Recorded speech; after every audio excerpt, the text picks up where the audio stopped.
ॐ नमः सिद्धेभ्यः। निर्मल जल सामान्य है जिनका, चंदन से हैं दिव्य वचन।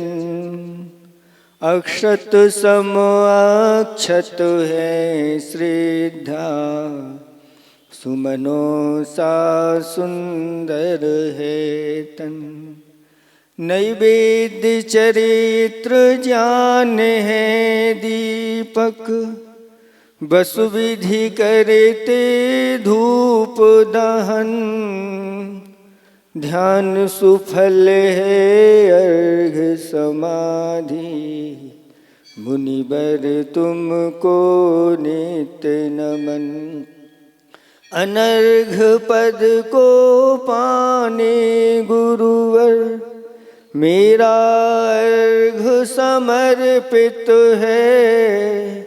एक जीवन क्या सौ सौ जीवन, गुरुवर तुम्हें समर्पित है।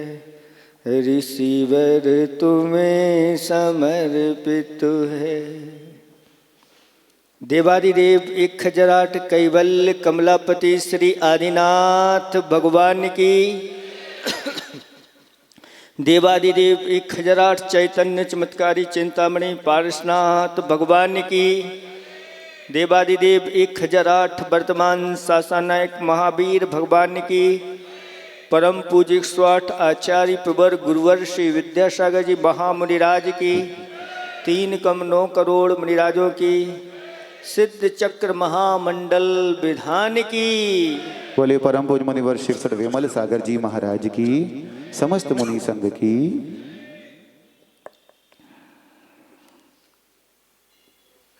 धर्म स्नेही भवात्माओं, अध्यात्म ग्रंथ प्रणेता आचार्य पूज्यपाद स्वामी महाराज, उन्होंने ष्टोपदेश ग्रंथ में एक श्लोक लिखा है। यज्जीवस्योपकाराय तद्देहस्यापकारकम, यद्देहस्योपकाराय तज्जीवस्यापकारकम। 2 चीजें हैं। एक तो जो दिखाई दे रही है सामने, ये देह है, और इस देह में जो करंट है, वो करंट दिखाई नहीं दे रहा है, लेकिन करंट का काम तो दिखाई दे रहा है। अच्छे ही कहते हैं कि आप अपने घर में फिटिंग कराते हैं तो वह फिटिंग काय की होती है? कि बिजली की? वायर की फिटिंग कराते हैं, लेकिन उन वायर में करंट रहता है। उस करंट को देखो तो दिखता नहीं है, लेकिन स्विच आदि के माध्यम से पता चलता है कि पंखा चल रहा है, लाइट जल रही है, तो इसमें करंट है। और अगर करंट चला जाता है तो सब शांत हो जाते हैं। माइक भी चल रहे हैं, बोलने वाले भी सब चुप हो जाते हैं। ऐसे ही भीतर की आत्मा रूपी करंट चली जाती है, सौ यहीं पर पड़ा रह जाता है, सब चुप हो जाते हैं। ये अनादिकाल की व्यवस्था चली आ रही है, और यह संसारी प्राणी निरंतर दुख उठा रहा है। वो क्यों उठा रहा है? तो आचार्य भगवंत कहते मूलम दुःखस्य संसार, मूलम संसार दुःखस्य। संसार के दुख का मूल कारण क्या है? तो इस शरीर में आत्म बुद्धि रखना ही संसार के दुखों का मूल कारण है। इस शरीर में आत्मबुद्धि, शरीर सो मैं और मैं सो शरीर, शरीर का मरण सो मेरा मरण और मेरा मरण सो शरीर का मरण। इस शरीर को ही वह सब कुछ मान करके चलता है, इस शरीर को ही आत्मा मान करके चलता है। वह व्यक्ति संसार में परिभ्रमण करता रहता है और अनेक दुखों को उठाता रहता है। अब किसकी सेवा करना है? दो चीजें हैं। किसकी रक्षा करना है? दो चीजें हैं। मेला लगा हुआ है या बाजार भरा हुआ है और घर से एक व्यक्ति दो घड़े लेके चलता है। एक घड़े को वह सिर पर रखे हुए है और एक को बाजू में दबाए हुए है। एक घड़ा घी का है और एक घड़ा छाछ का है और भीड़ बहुत है, धक्का मुक्की हो रही है। आपसे पूछना चाह रहे हैं कि सबसे ज्यादा संभाल किसकी होगी? घी के घड़े पे ज्यादा ध्यान जाएगा, घी का बड़ा घड़ा बच जाए, छाछ का भली फूट जाए। यही है ना? पक्का सबकी सोच यही है कि नहीं? किसी की विपरीत भी हो सकती है, कोई हाथ उठा करके बता सकता है। ये कह रहे हैं महाराज छाछ पसंद होगी तो छाछ की रक्षा करेगा, और घी अगर किसी को अगर मान लो नुकसानदायक है, लेकिन यहाँ कीमत की बात है। जो कीमती वस्तु होती है उसकी संभाल लोग ज्यादा करते हैं। छाछ का ज्यादा कोई मोल नहीं होता, लेकिन अपने अपने समय पर दोनों वस्तुएं कीमती हुआ करती है। छाछ भी बहुत कीमती हो जाती है और छाछ भी बहुत बड़ी कर्म की निजरा में कारण बन सकती है। कैसे बन सकती है महाराज? तो आचार्य भगवान तो बहुत दूर की चिंतन उनका रहता है और उन्होंने हाई को तक बना दिए कि तपोवर्धनी मही पे ही मही है। तपोवर्धनी मही पे ही मही है, स्वर्ग में नहीं। मही कहाँ मिलेगा? मही पे यानी से पृथ्वी पर ही मही यानी वह तक्र मिलता है, स्वर्ग में नहीं। स्वर्ग में देवलोग उस तक्र को, शक्र भी तरसता है, शक्र होकर के तक्र को तरसता है। लेकिन यहाँ एक ऐसा साधक जिसने जीवन पर्यंत के लिए 3 प्रकार के आहार जल का त्याग कर दिया है और वह निरंतर अपने शरीर को तक्र लेकर के कृष करता चला जा रहा है और प्रतिदिन असंख्यात गुणी कर्म की निजरा करता चला जा रहा है।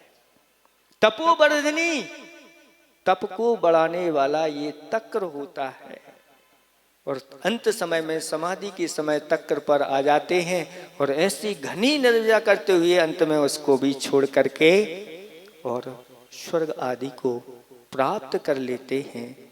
ये सब चीजें हैं। लेकिन अभी हम आपसे ये पूछना चाह रहे हैं कि अभी तो जो बाजार में ले जा रहा है, बेचने के लिए ले जा रहा है, दुकान पर ले जा रहा है, उसका ध्यान किसकी ओर होता है? घी के घड़े की ओर। घी का घड़ा अगर मान लो कुछ लग गया, धक्का लग गया तो वो छाछ का फूट जाए, लेकिन ये सही बुद्धिमानी मानी जाती है कि नहीं मानी जाती? यही बुद्धिमानी है। अब देखें आप लोग कितने बुद्धिमान हैं। जो शरीर है ये छाछ का घड़ा है और आत्मा घी का घड़ा है। ये 2 घड़े हैं, अब इसमें आप किस घड़े की ज्यादा संभाल करते हो? छाछ की घड़े के? तो भैया आप ऐसे लग रहे हो जैसे आप समाधि के समय छाछ के आते हो। इतना कीमती अनमोल आत्मा है, और इसकी कीमत जो नहीं समझता वो इस शरीर की पुष्टि में ही निरंतर लगा रहता है, 24 घंटे खाने पिलाने के लिए और आराम करने के लिए शरीर। कितने लोग होते हैं जो शरीर से निर्ममत होकर के अपनी शरीर को साधना में लगा देते हैं। दुर्लभ हैं। आप लोगों का ये पुण्य जागृत हुआ है, बीच बीच में ऐसा पुण्य जागृत हो जाता है कि ऐसे अनुष्ठान आपको करने के लिए मिल जाते हैं, और सुबह से लेकर के ये लोग 10, साढ़े 10, 11 भी बजा देते हैं, और उस शरीर के माध्यम से धर्म का अनुष्ठान हो जाता है। घर में होते तो क्या कर रहे होते? महाराज अभी तो खा पी करके दुकान खोल करके बैठ गए होते। तो 2 चीजें हैं, शरीर का अगर हम अच्छे खिलाते पिलाते रहते हैं, नहाते धुलाते, अनेक प्रकार से पुष्ट करते हैं, तो शरीर बहुत खिला हुआ रहता है, प्रसन्न होता है शरीर। लेकिन आत्मा जो है वह कर्म बंध के कारण से वह कैसी जली हो, सूखती चली जाती है। और दूसरी तरफ तप करने से शरीर सूखता है, व्रत करने से, संयम धारण करने से शरीर कृश होता है। शरीर तो कृश हो रहा है, लेकिन आत्मा बहुत बलवती बनती चली जाती है। 2 चीजें हैं, आचार्य भगवंत कहते हैं, शरीर का पोषण करते हैं तो आत्मा पाप कर्म से बंद होती चली जाती है, वह बहुत कमजोर आत्मा होती चली जाती है। और दूसरी तरफ एक तपस्वी है, वह तप करता चला जाता है, उसका शरीर भली कृश दिखाई दे रहा है, लेकिन आत्मा उसकी बहुत बलवान बनती चली जाती है। इस शरीर के स्वभाव को अच्छी तरह से समझो, और शरीर का स्वभाव समझ करके इस शरीर के प्रति आप उदासीन होइए, तभी हमारा मोक्ष मार्ग सही सही बन पाएगा। नहीं तो अभी हम बहुत दूर हैं। बहुत अच्छे भजन लिखे हैं, दौलत राम जी हुए हैं, उन्होंने शरीर के ही स्वभाव के बारे में बहुत अच्छा भजन लिखा है। उसकी कुछ पंक्ति आप लोगों के सामने सुना देते हैं।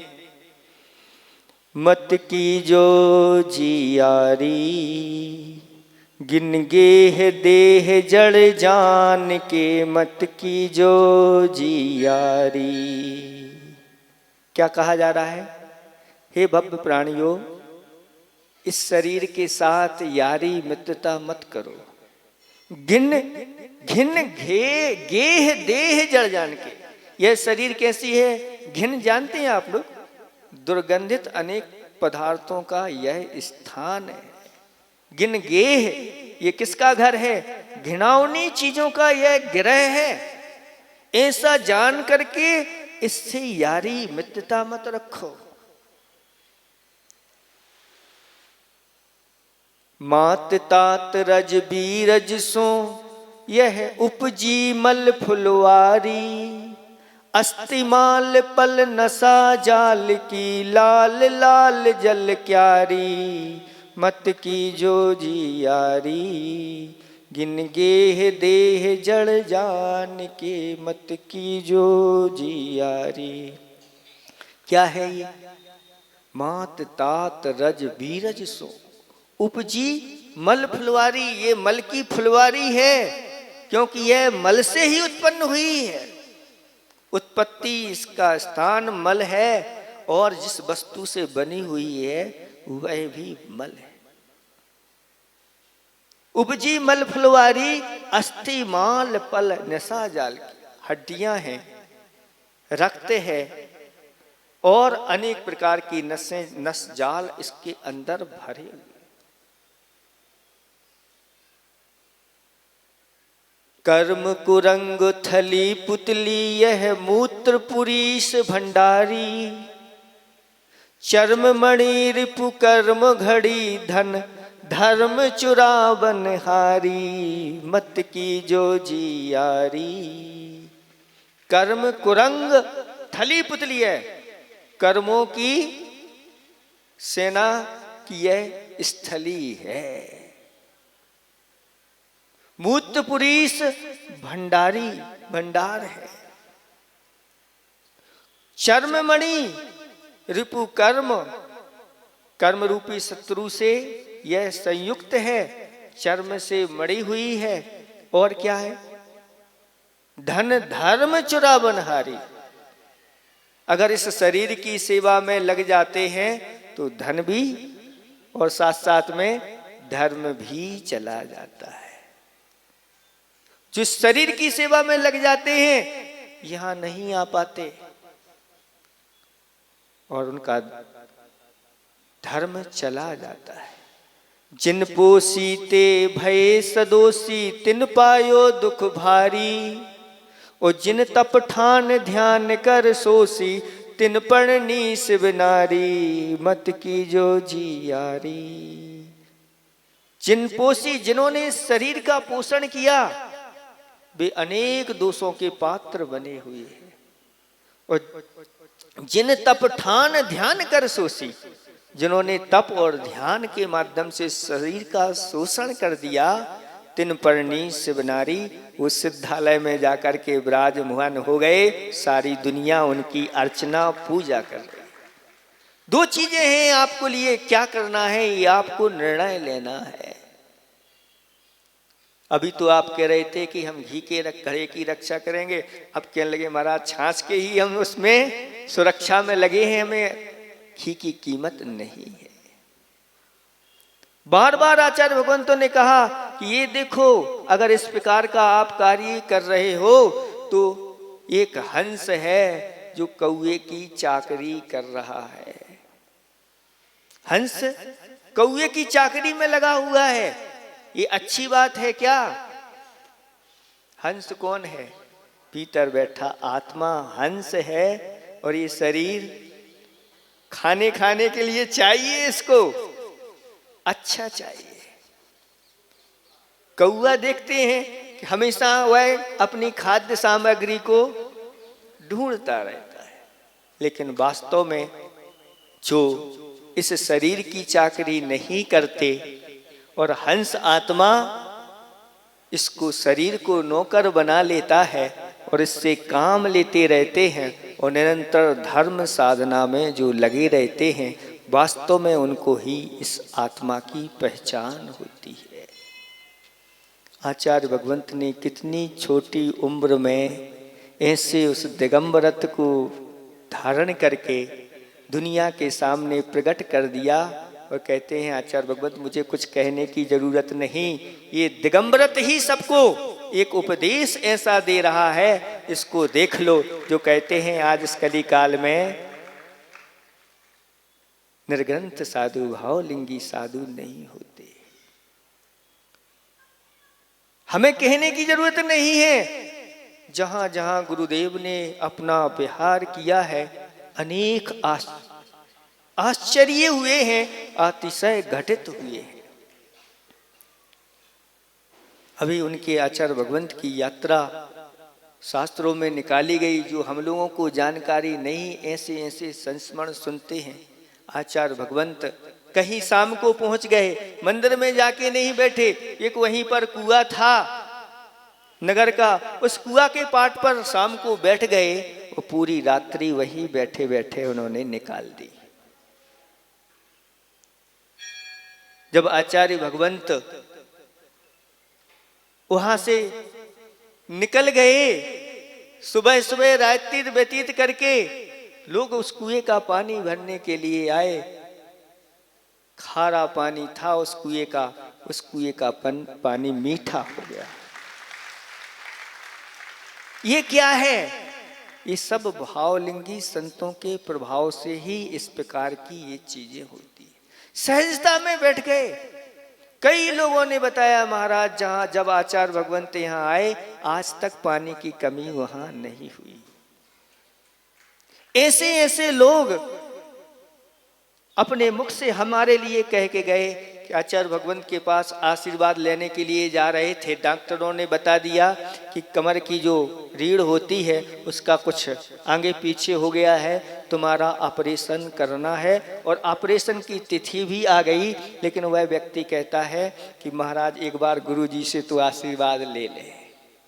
और चलते चलते आचार्य से विहार करते हुए कहीं जा रहे थे और वह व्यक्ति पहुंच गया और उसने कहा आचार्य भगवंत इसका इलाज कराने जा रहे हैं, आपका मुझे आशीर्वाद चाहिए। आचार्य भगवंत ने सिर्फ इतना ही कहा पैसे बचाने आ गया, और आशीर्वाद दिया। और वह कहता है कि महाराज कहाँ गया हुआ है दर्द, पता नहीं चला, ऑपरेशन कराने की जरूरत नहीं। ये सब महिमा किसकी है? ये सब संयम की महिमा है, ये सब व्रतों की महिमा है, ये सब निर्लोभ वृत्ति का ही फल है। ये उनकी जीवन की उदारता है जो अपने लिए कुछ नहीं करते लेकिन आपके लिए हमेशा तैयार रहते हैं। चलो, एक बार आचार्य भगवंत ने बहुत अच्छी बात कही थी, अमरकंटक की बात है। लोग आ गए प्रवचन सुनने के लिए, आचार्य भगवंत के दर्शन करने के लिए। आचार्य भगवंत उपवास आदि करते थे और अपनी साधना में लीन होते थे, लेकिन अगर रविवार आदि पड़ गया और उपदेश का समय है तो अपना ध्यान छोड़ करके वह उपदेश देने के लिए आ जाते थे, क्योंकि यह उपदेश भी अपने आप में एक तप है। आप लोग सोच रहे होंगे कि महाराज ध्यान में बैठे, नहीं, ये भी एक तप है, ये अंतरंग तप चल रहा है, हमारा भी और आपका भी। दोनों तपस्वी हैं यहाँ, आप भी तपस्वी हैं क्योंकि आप भी ये उपदेश धर्मोपदेश सुन रहे हैं। उसके माध्यम से दोनों की कर्म की निजरा होती है। तो आचार्य भगवंत जैसे ही आकर के बैठे और जब उनका प्रवचन प्रारंभ हुआ तो उन्होंने कहा वैसे तो संत अपने में रहते हैं, वैसे तो संत अपने में रहते हैं, लेकिन जब बाहर आते हैं तो अपने वालों के साथ हो जाते हैं। अपने वाले कौन हैं? अपने कौन हैं? हम सब, हमारा परिवार है ये। जो जिनेंद्र भगवान को मानने वाले हैं वो सब अपने हैं। देव शास्त्र गुरु के भक्त साधर्मी आदि कहे गए हैं। तो ऐसे आचार्य भगवंत की महिमा अपरंपार। एक और जगह की घटना उनकी पढ़ने में आई। आचार्य भगवंत विहार करते हुए एक स्थान पर पहुंचे, राजस्थान की बात है, और वहां भगवान के शाम को दर्शन किए। और दर्शन करते करते क्या दिव्य छवि भगवान की उनके अंदर समा गई कि भगवान को देख करके यथाजात मुद्रा में वही मंदिर के भगवान के सामने खड़े हो गए और पूरी रात्रि खड़े रहे। ऐसे दर्शन किए हैं क्या ये आपने? आचार्य भगवंत ने ऐसे दर्शन आज तक हमने भी नहीं किए। ऐसे दर्शन के भगवान के दर्शन करते हुए और वहां से हटे ही नहीं, रात्रि पूरा रात्रि योग धारण किया और सुबह पिछी कमंडल उठाया और विहार कर गए।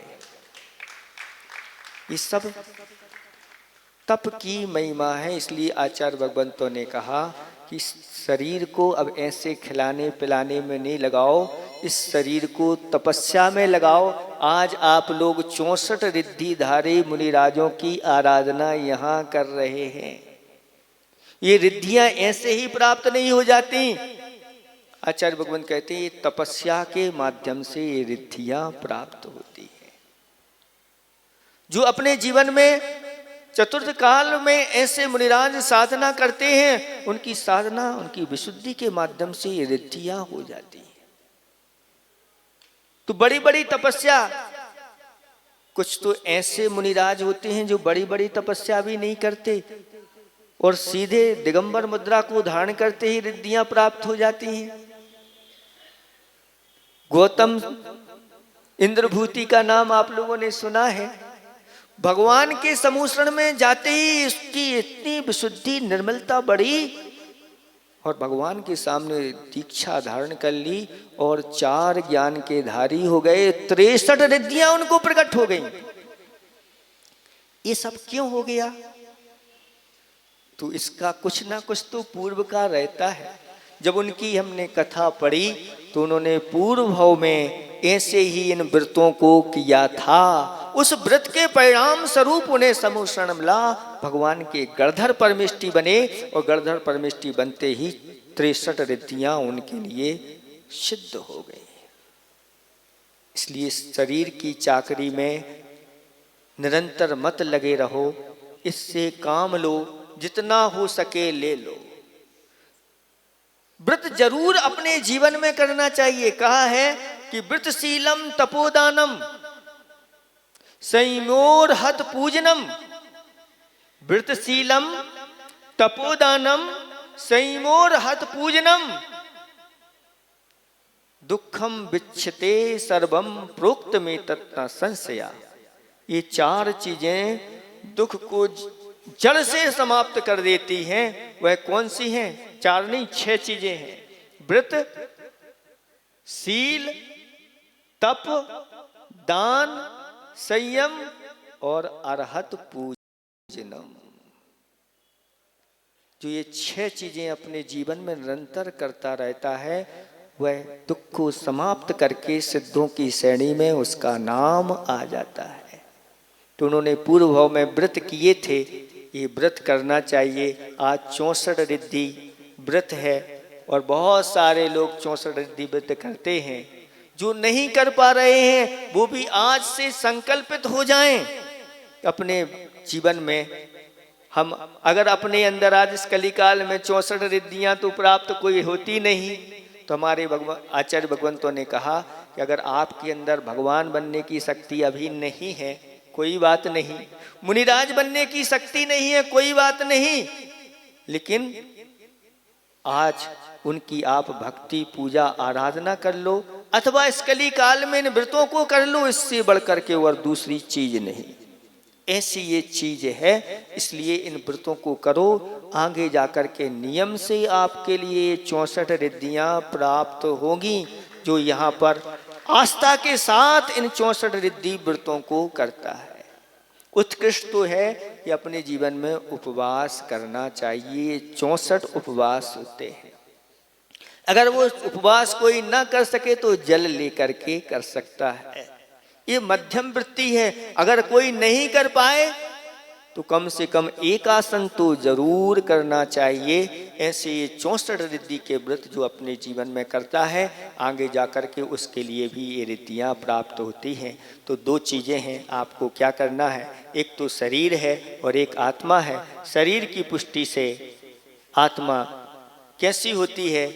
बहुत वह कमजोर मलिन हो जाती है। और आत्मा की पुष्टि अगर व्रत आदि, संयम, नियम आदि से करते चले जाते हैं, शरीर भरी सूख रहा है लेकिन आत्मा बहुत निर्मल बनती चली जाती है। समय बहुत हो गया, आप लोग हमारा समय दूसरी चीज़ों में ले लेते हैं, इसलिए इतना ही हम पर्याप्त समझते हैं। और आप भूलना नहीं, एक छाछ के घड़े को और एक घी के घड़े को, एक कौए को और एक हंस को, इस प्रकार से आप लोग इस आत्मा की कीमत समझो।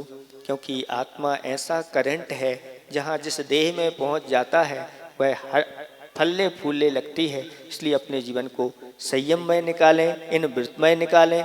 जो जितना करेगा वह आगे जाकर के उतना ही सुखी होता चला जाएगा। और जो शरीर के चक्कर में पड़ गया तो जाकर के दुर्गति का पात्र हो जाएगा। आप लोग सब इस धर्म में अपने जीवन को बनाएं। इन्हीं भावना के साथ अहिंसा परमो धर्म की 5100 रुपये की राशि नीरज जैन, लालू सोनाली प्रवदान दिए, वो आकर के मुंशी के चरणों में श्रीफल भेंट करके आशीर्वाद ग्रहण करेंगे। अभी 5 मिनट बैठे रहेंगे, सब लोग थोड़ा ध्यान से सुनेंगे। जिनको भी आज 64 रिद्धि व्रत के नवीन व्रतों को ग्रहण करना हो, वो यहाँ पर मुनिश्री से 64 रिद्धि के व्रत ग्रहण कर सकते हैं। शाहपुरा समाज महाराष्ट्र के चरणों में आई है।